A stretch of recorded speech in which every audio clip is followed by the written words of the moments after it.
In contrast to that, the flamethrower really only thrives, fuck me, try saying that 3 times in a row, Jesus, thrives. In contrast to that, the why did I give up?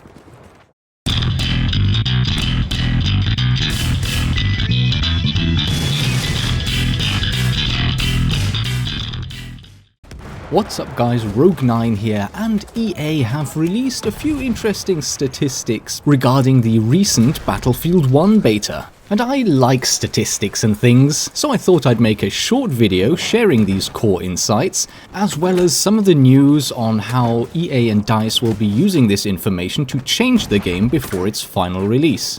The Battlefield 1 open beta was the biggest beta in EA history with a total of 13.2 million total players. And that is more than double the total combined British and Ottoman forces that clashed in the Middle East during World War I. As for the classes picked, the Assault class was the most popular one, taking up almost a third of the total deployments. Next, unsurprisingly, is the Scout class, with a 28% deployment rate. I don't know how many times I was in the situation that I was ready to charge forward and take the enemy's point, and I'm looking around, I've got teammates all around me, and they're all snipers. All 7 of them, lying there, hiding behind rocks. I'm sure everyone who played the Battlefield 1 beta has gone through exactly that situation. But then, who doesn't enjoy a bit of sniping sometimes? Next up, with a 21% deployment rate, is the Support class. This was personally my favorite class, I think. I really liked the machine guns, especially the ones with optical sights, which were great for providing sort of medium to long range covering fire. Being able to resupply yourself with ammunition for essentially infinite hand grenades was an added bonus that I really enjoyed. The least favorite infantry class was the Medic, with only a 10% total deployment rate. And that despite having probably the most versatile range of primary weapons out of all of the classes. You could choose a scoped semi-automatic rifle for medium to long-range combat, an unscoped version for medium-range combat, or even a fully automatic rifle for short-range combat. Maybe one reason for the class's lack in popularity was the cumbersome and unwieldy revive ability. Since the call for help from a downed player was not automatically but had to be manually triggered, a lot of players simply went unnoticed initially, and once people started getting used to not being revived, it became second nature to simply press escape immediately to get back onto the deployment screen as quickly as possible. So even if you were keeping your eyes open as a medic, usually by the time you got to a body, there was nothing more you could do.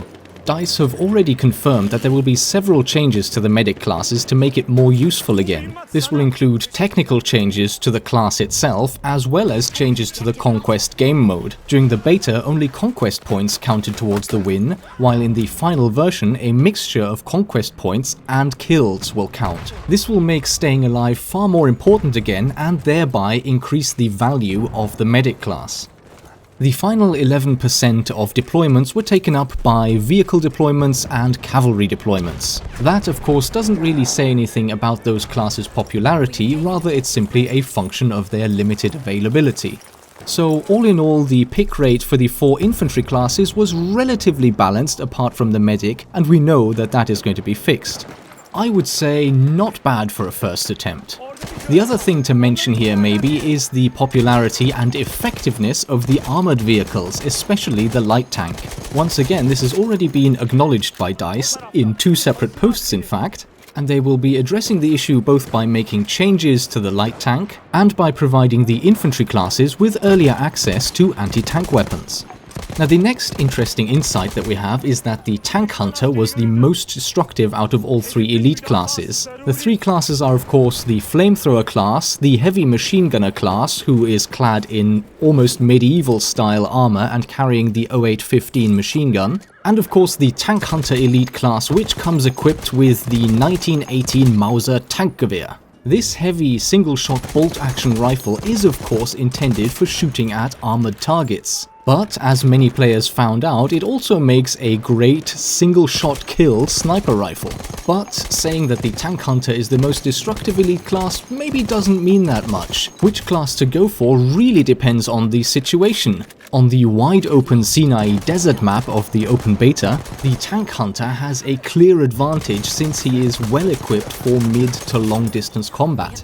In contrast to that, the Flamethrower really only thrives in close quarters combat, and the Machine Gunner is probably best suited sort of for medium to short range. So the effectiveness of the Tank Hunter might have just been down to the single choice of map during the open beta.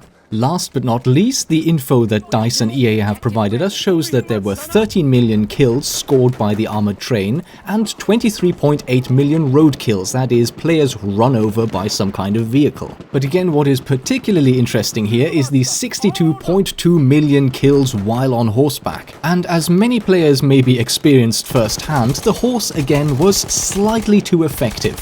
As with most of the other issues that have been discovered, it has already been announced that the horse will receive a slight nerf. So those are the insights that EA and DICE have shared with us, as well as some of the initial hints in terms of what will be changing before final release. I think particularly the changes relating to the medic class are quite important, and I look forward to seeing the final result. What changes are you interested in seeing? Were there any that were left out? I look forward to hearing your opinion in the comments below. And with that guys, as always, I hope you enjoyed the video and I will see you in the next episode.